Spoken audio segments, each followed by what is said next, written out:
Bueno, aquí estamos y seguimos como siempre y de frente. Debajo están nuestras redes sociales. Hoy nuevamente está con nosotros Juan Pablo Guanipa, un dirigente aguerrido, consecuente y que está allí en el terreno de los acontecimientos. Juan Pablo, en un programa anterior tú hablabas de la pérdida del miedo y tal vez incluso los dirigentes estamos tal vez subestimando la capacidad de valor, de resistencia y de fuerza que tiene nuestro pueblo para convertir las cosas malas, convertirlas en virtudes.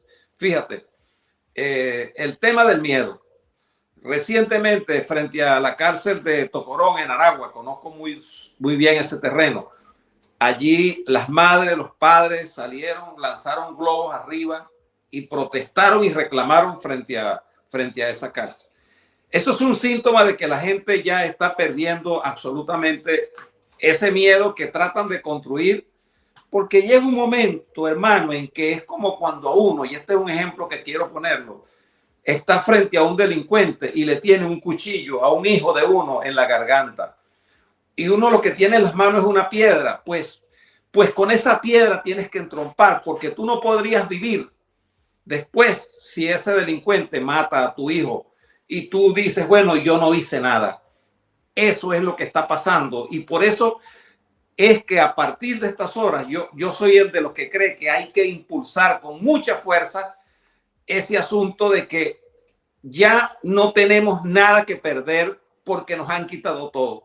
Por lo tanto, el 10 de enero tiene que ser una fecha absolutamente que convenza que la gente esté dispuesta de verdad a salir pacíficamente a defender el resultado de lo que ocurrió el 28 de julio. Sobre ese tema del miedo y de los presos políticos, quisiera que nos dieras tu apreciación.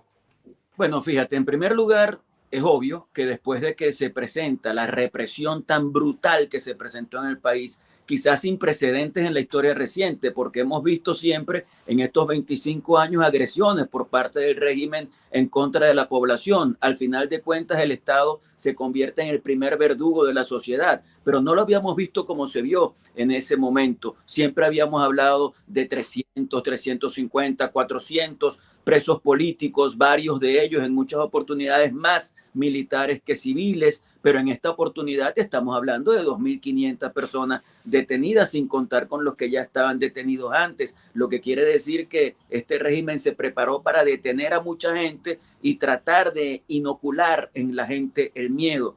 Pero así como yo siento que ese miedo puede estar allí, siento también la determinación del pueblo venezolano. Yo siento que la gente no ha cedido en lo que significa su lucha por la democracia, en lo que significa el voto que otorgó el día 28 de julio. La gente siente que ese voto, que esa decisión está allí y que todos tenemos la responsabilidad de hacer todo el esfuerzo para lograr salir adelante y ejercer la presión interna que sea necesaria. ¿Cómo es posible, con respecto al tema de los presos políticos, que quienes son los agresores de este país hoy intenten ser víctimas y quienes somos la víctima, que somos los que fuimos a votar y que nos han arrebatado el triunfo con esa decisión que tomó el señor Amoroso, ordenado por Nicolás Maduro, de sacar un boletín que no tiene nada que ver con la realidad? ¿Cómo puede ser posible que a nosotros nos quieran convertir en victimarios? Ahora resulta que nosotros somos los violentos, ahora resulta que los que luchamos por la democracia y lo hicimos de manera absolutamente libertaria y democrática, ahora somos los perseguidos. Ahora tenemos que escondernos como si fuéramos delincuentes. Ahora tenemos que ver cómo hacemos con 2.000 y tantas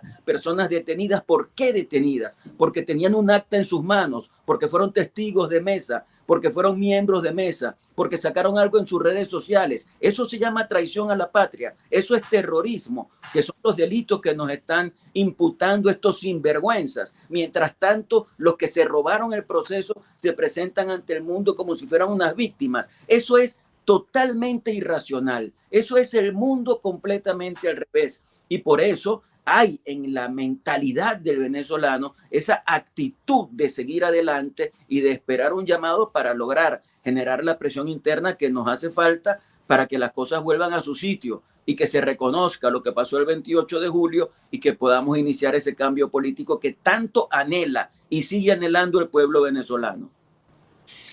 Comparto plenamente contigo ese análisis, ese balance.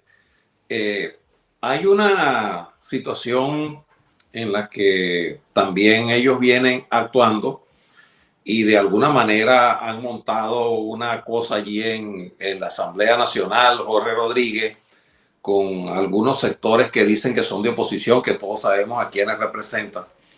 Y entonces, bueno, también en algunas cosas que he leído de otros dirigentes, dejan como entrever, bueno, que Maduro estaría buscando con la anuencia y la alianza de algunos sectores del país que se pueda pasar la página en enero y que, bueno, se convoque a unas elecciones regionales, parlamentarias, todo lo que está pendiente, y que eso de alguna manera legitimaría, según ellos, según sus cálculos, y de los vagabundos que acompañarían eso también a una supuesta legitimidad de este señor, dado que se instalarían a sangre y fuego, según sus cálculos, y luego convocarían esas elecciones. Pero lo complicado y lo malo no es lo que diga Maduro, porque de él no podemos esperar nada. Lo difícil de entender es que algunos sectores,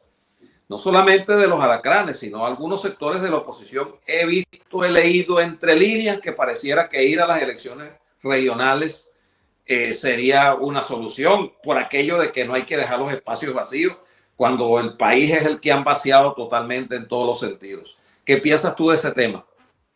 Fíjate, lo que uno percibe es que, en efecto, los denominados alacranes, que son una oposición que no es oposición, sino es la oposición conveniente para el régimen de Nicolás Maduro, que son los aliados del régimen de Nicolás Maduro, que en la Asamblea Nacional esa espuria votan las propuestas que hace el señor Jorge Rodríguez, y en muchas decisiones se toman esas decisiones por unanimidad, lo que quiere decir que al final ellos no pueden esconder que fueron comprados por el régimen de Nicolás Maduro. Ellos están totalmente ganados a eso, porque ellos dicen que quien ganó el proceso fue Nicolás Maduro, y que bueno, que ahora lo que viene es el proceso de las elecciones de gobernadores, alcaldes, etcétera, etcétera, Asamblea Nacional, consejos legislativos, consejos municipales, etcétera. Pero también hay otros factores que sí son de la oposición, que yo no sé en qué están pensando, pero que piensan que es posible eso de normalizar las cosas, de pasar la página. Aquí no existe pasar la página si no se logra reivindicar el día 28 de julio. A eso me refería.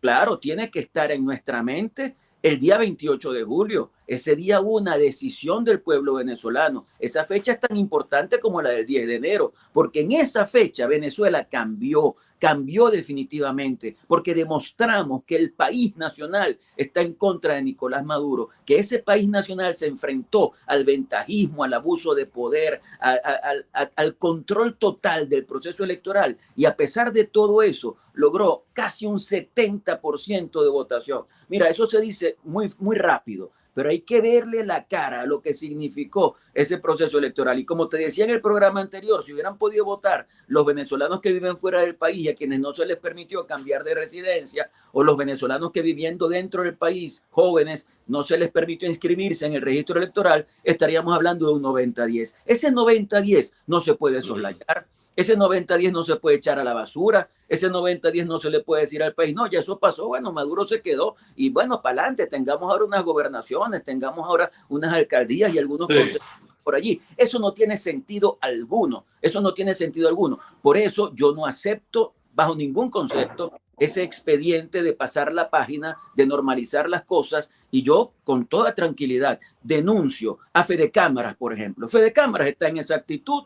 Yo denuncio al Foro Cívico, el Foro Cívico está en esa actitud, y yo me pregunto con qué representatividad sale ese cívico a recorrer Europa para tratar de decirle al mundo entero que aquí hay distintas oposiciones y que aquí hay que normalizar las cosas y que ya Maduro se quedó como presidente y que no hay nada que hacer, etcétera, etcétera. No me lo calo, eso no existe. Eso no Yo tiene tampoco. uno.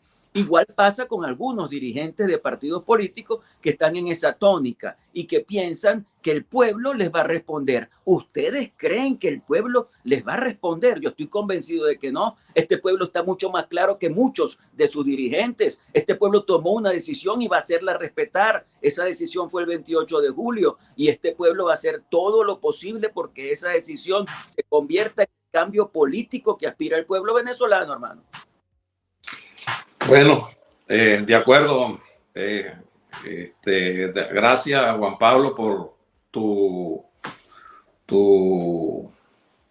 apreciación y percepción. No sé si quieren enviarle un mensaje no final, pero en este programa a nuestra gente en Venezuela, a los que estamos fuera y los que están adentro. Mira, hoy Venezuela está regada por todo el mundo. Es impresionante ver como cuando María Corina, Edmundo González convocan a una manifestación en cualquier ciudad del mundo, en la más remota, tú ves a venezolanos con la bandera levantando su sentido libertario y su lucha por la democracia que queremos construir. Yo creo que lo más importante de estos 25 años es que esta gente no ha logrado colonizar la conciencia de los venezolanos. Esta gente no pudo con la nación venezolana y eso nos tiene que llenar de ánimo, de esperanza, nos tiene que llenar de patriotismo, de ilusión, de convicción de que vamos a lograr que el país cambie. Hemos hecho muchísimo, estamos llegando a la meta, así que no podemos ahogarnos en la orilla. Tenemos que seguir adelante hasta lograr que esa meta se convierta en realidad, que se produzca el cambio político en Venezuela y que iniciemos el más hermoso proceso de transformación que cualquier país haya podido tener en las últimas décadas en todo el globo terráqueo. Así que adelante, Venezuela es un gran país, está pasando por un mal momento, de esto vamos a salir, Venezuela va a ser libre. Gracias, Juan Pablo, por tu firmeza y por todo lo que hace por nuestro país. Allí estamos todos juntos en esa tarea y nos veremos en un país libre, Dios mediante, mucho más temprano que tarde. Un abrazo.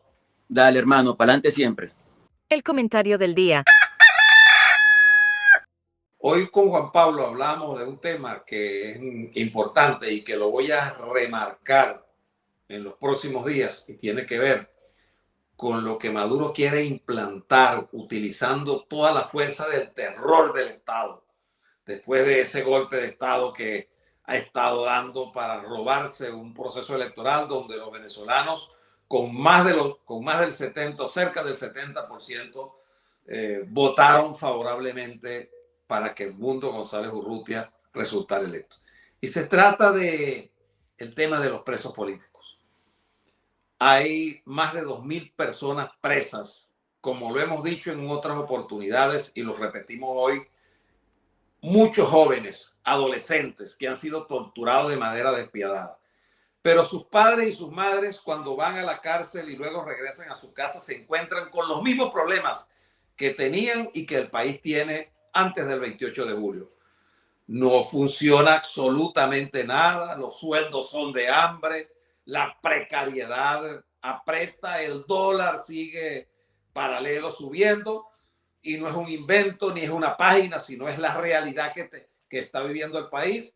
Y por supuesto, ese tema del miedo va a ser superado y está siendo superado por la necesidad de cambio que el país, que toda Venezuela pues tiene y los que estamos dentro y fuera del país estamos luchando para que eso cambie. Así es que seguimos en esta lucha, dando la pelea de frente, como siempre, y aquí debajo están nuestras redes sociales. Nos seguimos comunicando con ustedes como lo estamos haciendo a través de este medio, en este programa, todos los días a las 7 de la noche, y luego allí queda en YouTube para que los venezolanos puedan evaluar y saber lo que realmente está pasando. Un abrazo, Venezuela. Seguimos, como siempre, y de frente con todos ustedes.